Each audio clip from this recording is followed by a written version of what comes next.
Hi guys.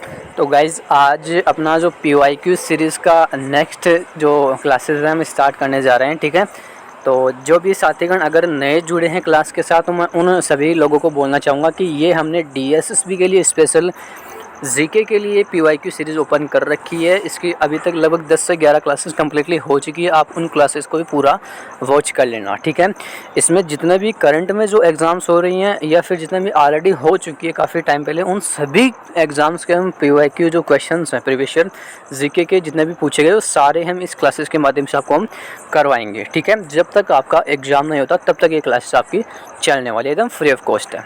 ठीक है, तो आज का जो फर्स्ट क्वेश्चन है वो है कि भारतीय का नाम जो मोहनजोदड़ो की खोज के साथ जुड़ा था, RD बनर्जी, RD चटर्जी या फिर WC बनर्जी या फिर SN बनर्जी। ये आपका DSSB में पूछा हुआ क्वेश्चन है। तो इसका जो राइट आंसर भारतीय का नाम जो मोहनजोदड़ो की खोज के साथ जुड़ा वो RD बनर्जी के साथ आपका जुड़ा हुआ है। ठीक है, तो मोहनजोदड़ो की खोज कब हुई थी? सन 1922 में RD बनर्जी ने की थी इन्होंने। ठीक है, यह स्थल पाकिस्तान के सिंध प्रांत के लड़काना जिले में सिंधु नदी के दाएं तट पर स्थित है। ठीक है, यह क्षेत्रफल की दृष्टि से सबसे बड़े नगरों में से एक है। कौन?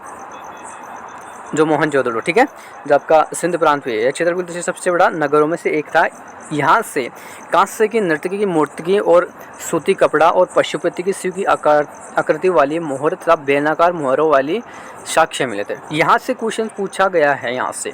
ठीक है, मतलब नर्तकी जो कैसी मूर्ति है और जो पशुपति मतलब किस देवता की पूजा की जाती वो मूर्ति मिली थी। ठीक है, तो यहाँ से क्वेश्चन पुट हुआ है। तो SSC में भी ऐसे क्वेश्चन पूछे जाते हैं और DSSB में क्वेश्चन पूछे जाते हैं। ठीक है, तो आपको सारी थ्योरी भी आपको पढ़नी है साथ के साथ। ठीक है, अगला क्वेश्चन है इसमें आपका अश्वमेघ। अश्वमेघ यज्ञ प्राचीन भारतीय राजाओं द्वारा अपनी शाही संप्रभुता साबित करने के में से एक बलि था। कौन था इसमें? बकरी और घोड़ा, हाथी या भैंस। ठीक है, तो इसका जो राइट होगा आपका घोड़ा। ठीक है, तो घोड़ा इसका राइट आंसर होगा। जो आपका अश्वमेघ यज्ञ भारतवर्ष के एक प्रख्यात प्राचीनकालीन यज्ञ का नाम है। इस यज्ञ का आयोजन प्राचीन भारतीय राजाओं द्वारा अपनी शाही संप्रभुता साबित करने के लिए एक अनुष्ठान के रूप में घोड़े की बलि देना था। इस यज्ञ का उल्लेख वेदकालीन ग्रंथों तथा ऋग्वेद ब्राह्मणों ग्रंथों में भी मिलता है। पुष्यमित्र, शुंग तथा समुद्रगुप्त ने इसका आयोजन करवाया था। तो आपको ये भी पूछ सकते हैं मतलब इसका आयोजन किसने करवाया था? तो किन लोगों ने करवाया? दो लोगों ने, जो पुष्यमित्र शुंग तथा समुद्रगुप्त ने इस का आयोजन करवाया था। ये आपको ध्यान में रखना है। अगला क्वेश्चन है इसमें आपका कि किस वेद में आपका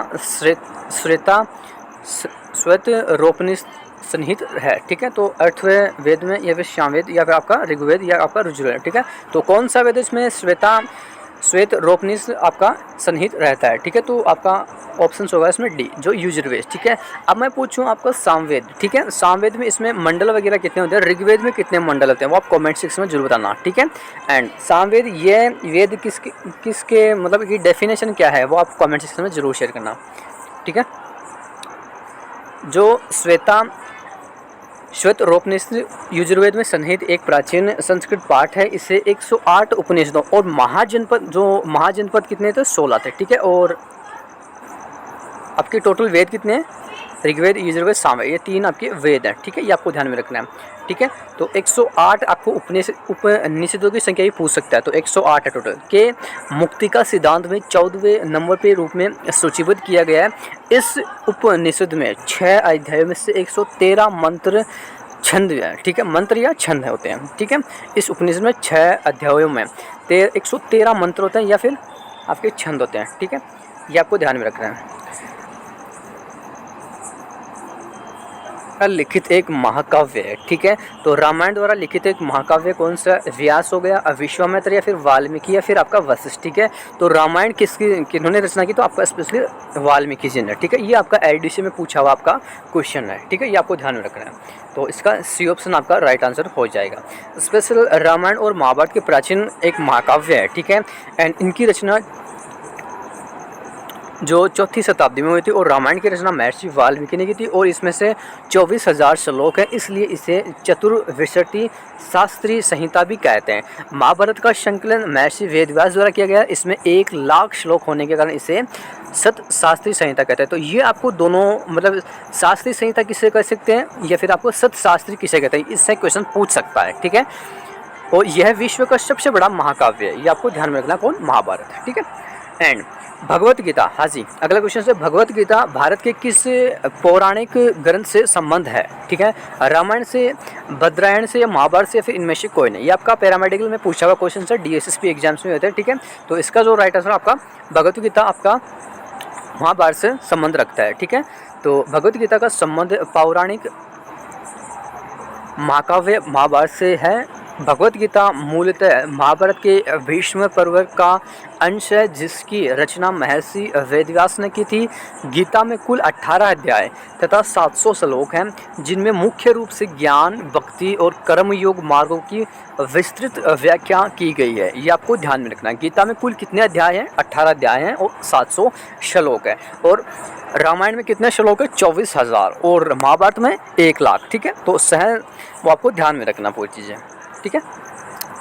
अगला क्वेश्चन है इसमें आपके कि भारत के सर्वाधिक प्रभावशाली दार्शनिकों में से एक शंकर का जन्म हुआ था। केरल में, तमिलनाडु, राजस्थान या कर्नाटक, कौन सा स्टेट में हुआ था? तो आपका स्पेशल केरल में शंकर का इसमें जन्म हुआ था आपका। जो भारत के सर्वाधिक प्रभावशाली दार्शनिक थे और शंकराचार्य का जन्म 8वीं शताब्दी में केरल में हुआ था। वे अद्वैत वेदांत सिद्धांत के प्रतिपादक थे। उन्होंने भगवान शिव का अवतार माना जाता है, तभी इनका नाम शंकर पड़ा था, ठीक है। ये आपको ध्यान में रखना। अगला क्वेश्चन है इसमें आपका भगवत गीता में कितने छंद हैं, 700 या फिर आपका 650 तो 670 या 1000, या भी डेफिनेशन में आता है 700 श्लोक इसमें होते हैं, ठीक है। तो आपका राइट आंसर ए हो जाएगा, ठीक है। कुरुक्षेत्र की आपको डिटेल्स बताऊँ। कुरुक्षेत्र की युद्ध की भूमि में श्री कृष्ण ने अर्जुन को जो उपदेश दिया था उसका संकलन श्री भगवत गीता के नाम से प्रसिद्ध है। यह महाभारत के भीष्म पर्व का अंग है। गीता में 18 अध्याय और 700 इसमें श्लोक होते हैं। आपको श्लोक भी पूछ सकता है, रामायण का पूछ सकता है या फिर महाभारत से भी पूछ सकता है, ठीक है। तो ऐसे क्वेश्चन पूछ सकते हैं, ठीक है। तो ये स्पेशल DSSB स्टेनो में पूछा हुआ क्वेश्चन है, ठीक है। अगला क्वेश्चन है इसमें आपका कि अणुव्रत का सिद्धांत किससे संबंध है? महायान बौद्ध धर्म से, हीनयान बौद्ध धर्म से, जैन धर्म से या फिर लोकायत संप्रदाय से? तो इसका राइट आंसर आपका जैन धर्म आपका राइट आंसर हो जाएगा, ठीक है। जो आपका DSSB स्टेनो में पूछा हुआ क्वेश्चन सही है। अणुव्रत सिद्धांत, अणुव्रत सिद्धांत आपका प्रतिपादन जैन धर्म में किया गया था। जैन धर्म की 5 प्रमुख शिक्षाएं हैं, सत्य, अहिंसा और अस्तेय और अपरिग्रह और ब्रह्मचर्य को अणुव्रत कहा गया है, ठीक है। एंड इसमें से 4 सिद्धांतों को प्रतिपादन पार्श्वनाथ द्वारा, जबकि अंतिम जो है वो आपका ब्रह्मचर्य के सिद्धांत का प्रतिपादन महावीर द्वारा किया गया है, ठीक है। ये आपको ध्यान में रखना है। मतलब एक है जो ब्रह्मचर्य, इसका प्रतिपादन महावीर के द्वारा किया गया है। जो 4 हैं स्टार्टिंग वाले वो आपके पार्श्वनाथ द्वारा किए गए हैं जिनका प्रतिपादन, ठीक है। बुद्ध का जन्म स्थान है, तो स्पेशल बुद्ध का जन्म स्थान कौन सा है? कुशीनगर, बोधगया, सारनाथ या लंबुनी आपका, ठीक है। ये आपका राइट आंसर हो जाएगा, डी ऑप्शन, ठीक है। तो डी इसका राइट आंसर होगा। जो आपका गौतम बुद्ध का जन्म कपिल वस्तु के निकट लंबुने में 563 ईसा पूर्व के शाक्य कुल के राजा सुद्धोन के घर हुआ था। इनके पिता का नाम सुद्धोन था, ठीक है। और 6 वर्ष की कठोर साधना के पश्चात बोध गया बिहार में पीपल वृक्ष के नीचे उन्हें ज्ञान की प्राप्ति हुई थी। कि कहाँ पे हुई थी? बोध गया के बिहार में उनकी ज्ञान की प्राप्ति हुई जो पीपल के पेड़ के नीचे, ठीक है। और वे गौतम बुद्ध बन गए। उन्होंने सारनाथ में पहला उपदेश दिया था। पहला उपदेश कहाँ पर दिया था? सारनाथ में। ऐसे छोटे छोटे क्वेश्चन काफ़ी पूछती है और DSSB ऐसे क्वेश्चन पूछती है, ठीक है। तो ये आपको छोटे छोटे पॉइंट सारे आपको रीडअप करने हैं। और कुशीनारा इन्हें महापरिनिर्वाण की प्राप्ति हुई। ये आपका जन्म स्थान है इनका, ठीक है। सॉरी, महापरिनिर्वाण इनकी मृत्यु का स्थान है, ठीक है। और लंबुनी आपका या कपिल वस्तु आपका जन्म का स्थान इनका बौद्ध धर्म, ठीक है, गौतम बुद्ध का। अगला क्वेश्चन है इसमें आपका 25। एक सीरीज के अनुसार सारे क्वेश्चन हो रहे हैं। कौन से राज्य का बौद्ध धर्म का उद्गम स्थल कहते हैं? उद्गम स्थल कौन सा? सिक्किम का, बिहार या फिर यूपी आपका और MP। तो स्पेशल बिहार में इनका जो ज्ञान की इनको प्राप्ति हुई थी, ये आपको ध्यान में रखना है, ठीक है। तो बिहार बौद्ध धर्म के पर्यटन स्थल, ऐतिहासिक धरोहर, आध्यात्मिक और सांस्कृतिक का केंद्र रहा है। बिहार में प्रथम बौद्ध संगीति राजगीर, द्वितीय बौद्ध संगीति वैशाली और तृतीय बौद्ध संगीति आपकी पाटलिपुत्र। तो इन चीज़ों का आपको ध्यान में रखना है। प्रथम बौद्ध संगति राजगीर में होती है, द्वितीय बौद्ध संगति आपकी वैशाली में और तृतीय आपकी पाटलिपुत्र। तीनों इंपॉर्टेंट क्वेश्चन है, ठीक है। बौद्ध संगति पूछ सकता है आप लोगों को, ठीक है। इसलिए बिहार को बौद्ध धर्म का उद्गम स्थल भी कहते हैं, ये आपको ध्यान में रखना है। नेक्स्ट क्वेश्चन है इसमें आपका कि निम्नलिखित में से कौन गौतम बुद्ध के समकालीन थे? नागार्जुन, कनिष्क या फिर कौटिल्य या महावीर? तो इसका राइट आंसर आपका महावीर, इसका डी ऑप्शन आपका राइट हो जाएगा। जो डीएसएसपी प्राइमरी शिक्षा में क्वेश्चन पूछा गया था, मतलब कौन सा गौतम बुद्ध के समकालीन थे?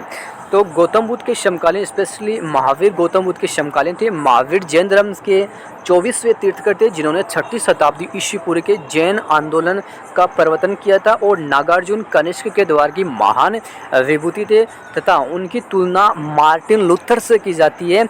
इन्हें भारत का आइंस्टीन भी कहा जाता है। और कौटिल्य और विष्णुगुप्त चंद्रगुप्त मौर्य के प्रधानमंत्री थे, जिन्होंने अर्थशास्त्र की रचना की थी, ठीक है। ये भी आपको ध्यान में रखना है, कौटिल्य ने अर्थशास्त्र की रचना की थी, जो चंद्रगुप्त मौर्य के प्रधानमंत्री थे आप, ठीक है।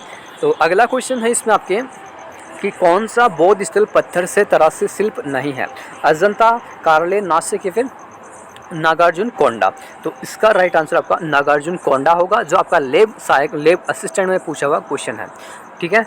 तो पत्थरों को काटकर बनाई गई स्थापत्य कला प्रमुख स्थल बौद्ध जो आपके हैं वो अजंता हो गए और नासिक, कान्हेरी और इत्यादि, जबकि नागार्जुन पत्थर से तराशी शिल्पों में से तहत नहीं आता है। यह एक स्तूप है जिसे बौद्ध स्मारक के नाम से प्राचीन ईंट मंदिर भी कहते हैं, ठीक है।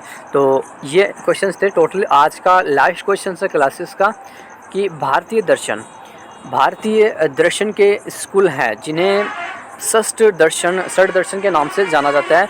6 है, 8 है, 4 है, 5 है। आपको थोड़ा शोरगुल सुनाई दे सकता है, ठीक है, क्योंकि काफ़ी वाहन वगैरह पास से निकलते हैं, तो इसका आपको शोरगुल वगैरह, तो उसके लिए मैं क्षमा चाहता हूँ, ठीक है।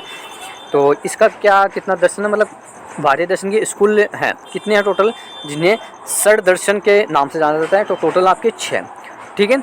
तो ये आपका एनवीएस में पूछा हुआ क्वेश्चन था, ठीक है। तो 6 रूढ़िवादी स्कूलों को षट दर्शन के नाम से जाना जाता है। इन्हें न्याय, सांख्य, योग, वैश्विक, पूर्व मीमांसा और उत्तर मीमांसा, वेदांत शामिल है। इनमें इन विचारधाराओं में से अधिकांश कर्म और पुनर्जन्म की सिद्धांत में विश्वास रखते हैं और मोक्ष को जन्म और मृत्यु के चक्र से मुक्त माना जाता है। यह मानव जीवन का अंतिम लक्ष्य था।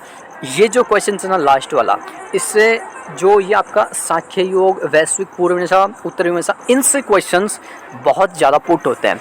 तो इन छठों को आपको अच्छे से पढ़ लेना, ठीक है। इस क्वेश्चंस को डिटेल से बुक के माध्यम से भी आपको पढ़ना है पूरा, ठीक है। और इसकी जो जानकारी वगैरह हो तो आप पूरे उठा लेना। बाकी मैंने इसमें पूरा पुट किया है, जितना भी डिटेल्स था मुझे बेसिक लगा, मतलब ऐसे क्वेश्चन पूछ सकते हैं, तो मैंने आपके साथ पुट कर दिया। बाकी कोई जानकारी अधूरी रह गई तो आप मैनेज कर लेना अपने अनुसार, ठीक है। बाकी इससे क्वेश्चंस बहुत ज़्यादा पूछे जाते हैं, ठीक है। तो आपको क्लास कैसी लगी तो सेशन को लाइक कर देना, एंड कोई भी डाउट वगैरह हो तो कमेंट सेक्शन में मुझे बता सकते हो कि सर क्लास में ये त्रुटि है, तो आप इसे थोड़ा सुधार करें। आप त्रुटि बता सकते हो ताकि मैं नेक्स्ट क्लास में सुधार करने की कोशिश करूँगा, ठीक है। कोई भी शोर की आवाज़ हो या फिर कोई भी डाउट्स वगैरह हो तो आप पूछ सकते हो, बेझिझक होकर आप मुझे अपनी जो भी कठिनाइयाँ वगैरह हो जो भी बता सकते हो, ठीक है। बाकी रोज़ क्लास लिया करो, लगातार आपकी क्लासेस टिल एग्ज़ाम तक होने वाली है, ठीक है। बाकी मिलते हैं नेक्स्ट व्लॉग में, धन्यवाद।